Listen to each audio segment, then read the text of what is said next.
Et oui, voilà, 3 semaines après la sortie du film, je vais enfin voir Ant-Man et la Guêpe. Pourquoi? Pas parce que je n'avais pas envie d'aller le voir, mais tout simplement parce que j'étais en vacances, voilà, donc je ne pouvais pas y aller. Donc c'était assez problématique pour moi, j'ai dû faire en sorte de pas me faire spoiler. Bon, j'ai réussi un petit peu à me faire spoiler, mais ça passe. Donc bonjour les gens, je vais donner tout simplement mon avis sur Ant-Man et la Guêpe, qui est un film drôle, qui se prend pas la tête, mais en fait ce qui est un peu... c'est que... Ce qui est un peu bizarre, c'est que c'est un film genre où il y a la science quantique et tout, du coup c'est assez compliqué à comprendre. Sauf qu'il se prend pas la tête. Donc du coup ça crée beaucoup d'incohérences qui même si tu réfléchis pas, bah tu dis il y a un truc qui va pas, enfin je comprends pas. Donc du coup même s'il est fun et tout, bah il y a pas mal d'incohérences qui rend le film bah un peu tu dis ça fait un peu beaucoup quand même les gars, vous auriez pu réfléchir 2 secondes. Donc du coup bah ouais c'est un bon film, mais après, bon, faut vraiment pas réfléchir pour l'apprécier. Bon, déjà, il y a le scénario qui... bah, les enjeux sont différents, c'est-à-dire que à chaque fois dans un film de super-héros, il y a toujours un gros enjeu.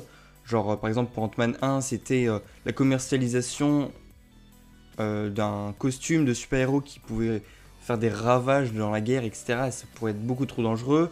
Les films Avengers ou les films non Avengers, les gros films de super-héros, c'est la conquête de la Terre, ou les Gardiens de la Galaxie, c'est pareil, la conquête de l'univers. Alors que là, c'est plus une aventure, c'est un objectif. Il n'y a pas de réels enjeux. Parce que bah, l'enjeu, c'est de est-ce qu'on va réussir à ramener la mère de Hope euh, est-ce qu'elle va revenir du monde quantique.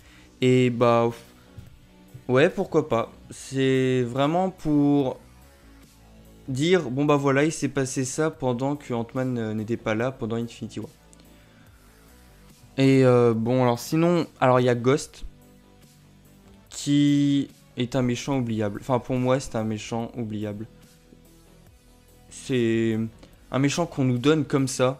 Enfin, je veux dire, c'est un personnage qui peut traverser les murs et on nous le sert comme ça. Donc, je trouve que c'est un peu facile comment il nous le donne. Mais enfin, franchement, pour moi, c'est assez oubliable. C'est un méchant assez oubliable.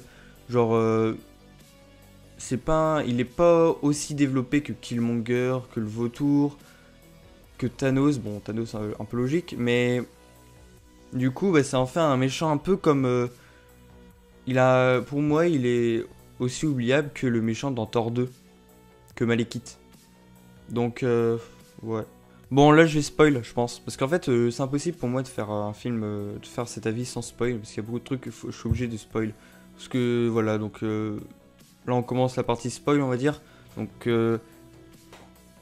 pour moi, par exemple, Ghost, elle arrive comme ça, mais genre, c'est un humain qui arrive à traverser les murs, qui a été perdu du Shield. Genre, le Shield maintenant perd ses recrues. Enfin, c'est impossible. Et en plus, surtout une recrue comme ça qui traverse les murs. Enfin, je veux dire, on aurait pu au moins en entendre parler autre part parce que c'est une surhumaine. Je sais pas. Ensuite, il y a l'agent Jimmy Woo. Alors, il est drôle, mais parfois il est pas drôle. Enfin, genre, par exemple, l'humour là. Euh, Parfois, par exemple, les blagues drôles, c'est quand il essaye d'expliquer à Cathy pourquoi est-ce que son père je sais plus, il est en internement il peut pas bouger de sa maison. Il a un bracelet électronique. Voilà, et puis il commence à parler un peu niveau enfantin, et puis après il commence à parler niveau professionnel. Et genre après il a fait, genre par exemple la remarque qui dit à Scott, genre comment vous avez fait le tour de la magie. Bah, j'ai pas trouvé ça drôle. Enfin, c'est drôle, mais enfin, ça sert à rien. En plus, il force avec ça quand, par exemple, l'agent il rentre et qu'on voit il fait les tours de magie. Enfin, c'est pas si drôle. Ça, tu souris, mais tu dis c'est un peu forcé. C'est limite, on est limite à l'humour de Thor Ragnarok où quand il tourne avec Surtur et qui fait ah, attends, je retourne, je retourne. C'est un peu forcé, je trouve. On aurait pu ne pas mettre ça. C'est parce que Ant-Man, ok, c'est un film drôle, mais c'est pas pour ça qu'il faut se forcer à faire des blagues. Voilà. Alors, ce que j'ai trouvé super, par contre, c'est que il y a vraiment Hope et Hank en veulent vraiment à Scott de s'être comporté comme ça, par exemple quand il est parti pour affronter Iron Man et tout. Je trouve que c'est cool parce que ça montre vraiment qu'il y a eu ça a eu un impact quoi. Que du coup, bah à cause de ça, Hope et Hank ils sont pourchassés, ils peuvent plus, c'est des fugitifs. Et du coup, bah à cause de Scott, voilà, rien n'est pardonné finalement parce que voilà, il s'est battu, il a pas pris en considération les conséquences que ça allait faire. Et voilà. Donc ça, j'ai trouvé ça très intéressant ce développement. Que Hope leur en veut et tout, vraiment. Le raccord avec Avengers Infinity War est complètement nul. Voilà, je suis désolé, mais vous avez essayé de faire en sorte, regardez. Oh, regardez. Et voilà, hein, Avengers Infinity War, ça se passe maintenant. Je veux dire, comment c'est possible? C'est des super-héros et ils s'en fichent complètement. Genre, normalement, les habitants savent qu'il y a un gros vaisseau, le gros vaisseau en cercle, avec Ebonimo et Cull Obsidian. Et arrive sur New York, fait des dégâts, il y a une baston, et se barre. Et avec Iron Man, et des super-héros. Et genre, t'as l'impression qu'ils sont complètement déconnectés de la réalité. C'est impossible. Ils ont forcément entendu parler de ça, et non. Du coup, bah, ils font leur expérience dans leur coin, et ils meurent. Bah du coup, je trouve ça un peu bête. Je trouve qu'ils nous l'ont donné, voilà. Voilà le raccord avec ce que vous vouliez. C'est un peu bizarre, enfin je veux dire, t'es un super-héros, on a Hope et Scott, et ils s'en fichent complètement, je trouve ça un peu léger quoi. Ce qui est cool aussi, c'est que c'est Ant-Man et la Guêpe. Le film c'est vraiment Ant-Man et la Guêpe. C'est pas Ant-Man en personnage principal, et la Guêpe qui a un tout petit peu secondaire, mais vraiment c'est la personnage aussi principale, étant donné que bah, l'enjeu et tout, ça se passe au niveau de sa famille. Et du coup, bah, on a Scott d'un côté, et on a vraiment Hope de l'autre, qui est vraiment un personnage principal. C'est vraiment, on se centre sur sa famille, c'est limite la famille Pym en fait, le personnage principal. Et du coup, ça c'est cool, c'est vraiment... c'est pas Ant-Man principal et la Guêpe en personnage secondaire. Non, c'est vraiment Ant-Man et la Guêpe. Donc ça, c'est cool. J'avais peur que ce soit un peu trop... qu'on mette la Guêpe trop derrière, en mode ça reste quand même Ant-Man. Et non, là, c'est vraiment devenu Ant-Man et la Guêpe. Sinon, en parlant de caméo, il y avait celui de Stan Lee que je n'ai pas du tout compris. Voilà. Enfin, j'ai pas du tout compris la blague. Je sais plus, c'était au niveau de la drogue. J'ai fumé trop de cannabis. Enfin, je sais pas quoi. Parce que sa voiture a rétréci. Enfin, je veux dire, oui. Enfin, ok. Puis c'était trop rapide. Je pense qu'il a parlé trop rapidement. Enfin, je sais pas, j'ai pas compris. Je sais pas si je suis le seul à pas avoir compris la référence, mais je sais pas du tout. Juste le concept de retrouver Janet. Quand ils retrouvent Janet, ils la retrouvent. Alors déjà, ouais. Ils la retrouvent dans l'immeuble. Donc technique. Alors que elle a disparu. Enfin, c'est assez compliqué à dire. Elle disparaît en plein milieu de l'eau. En gros, elle disparaît dans la bombe qui tombe dans l'eau. Mais ça veut dire que elle est restée dans l'eau. Et genre là, il réussit à la retrouver dans le monde quantique. Le monde quantique, c'est infiniment petit. C'est-à-dire que, par exemple, je sais pas, genre ça. Là, si on va dans l'infiniment petit, de là à là, ça fait, je sais pas, mais tu mets 1000 ans à traverser ça. Alors, Hope a réussi en 30 ans à aller de la bombe à l'immeuble. Un immeuble est complètement délabré. Et tout ça en monde quantique. Enfin, je veux dire, et puis comment elle savait que ça allait être là? Je sais pas. Ensuite, il y a la connexion à Scott, que j'ai pas compris. Enfin, qui est complètement... pas aberrante, mais ça vient d'où? Depuis quand? Enfin, je veux dire, je sais que je comprends rien à l'univers quantique, mais là, on est plus dans Harry Potter, quoi. Enfin, je veux dire, tu peux te connecter à quelqu'un, prendre possession de lui dans le monde quantique. Enfin, là, on n'est pas dans Doctor Strange, on est dans Ant-Man. Donc, je trouvais ça un peu abusé et un peu trop facile. Et c'est pareil, quand on nous dit, oh, Scott aurait pu voir la Guêpe. Genre, mais je comprends pas, la Guêpe, elle se téléporte aux endroits où il y a Scott. Genre le mec il est dans sa chambre, elle s'est dit oh purée, il y a quelqu'un qui est en monde quantique, je vais y aller, et elle s'est téléportée. Et ce qui marche pas, c'est que ben on a vu ce qu'a vu Scott quand il était dans le monde quantique, et il n'y avait pas de Janet. Donc voilà. Et le dernier truc, c'est quand Hank et Janet ils se revoient, ils retirent leur masque. On est dans l'infiniment petit.